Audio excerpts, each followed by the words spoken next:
Welcome to the Entrusting to Faith podcast. I'm your host, Eric Rutherford, and this is episode 8 of a 10 podcast series where we're launching my new book, Leading Well at Home, How Husbands and Fathers Can Biblically Lead Their Families. So I am joined today by my daughter, Jill. Hey, Jill. Hello. Hey, so you're in 8th grade, right? I am. Yeah. Awesome, 8th grade. So I know with the COVID year and everything's being weird on top of just being in starting 8th grade. So how have your expectations been in terms of what you thought 8th grade would be like and what they really are right now? It's pretty similar. I didn't really have any expectations going into it other than like it's still middle school. So it's pretty much the same as 7th grade. Okay. Yeah.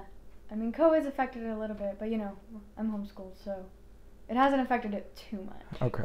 So that's good. Good. I was just curious kind of how 8th grade looked now that you're, about halfway through the first semester. So Yes. Cool. Awesome. Well, this is our Q&A time. And so I obviously threw some questions out there for her. Now it's her turn. She's going to ask me a question. I'll do my best to answer it. So what do you have for me this time? Cool. So my question for today is, how can I be a good influence on non-believers without them being a bad influence on me? Like, what's the balance there? Yeah. Wow. So that's a real question for all believers.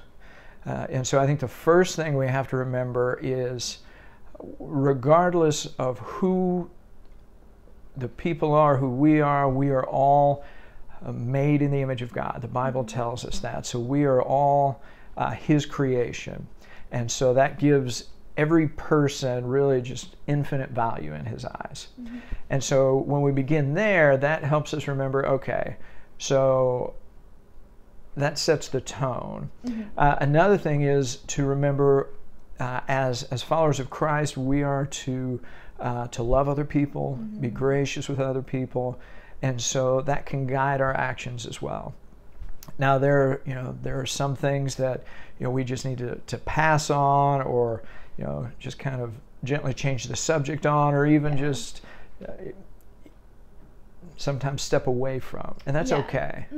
But part of it is just acting with grace and compassion towards them, and then letting them see what Christ looks like. So I think that's the best way, and then really looking and focusing on what who Christ is, and really looking to there for our identity, because sometimes it's easy to want to be accepted or be liked by others, and so that's not a bad thing. However, we need to make sure that our desire for acceptance is not of higher priority than following Christ. So does that help? Make sense? Yeah.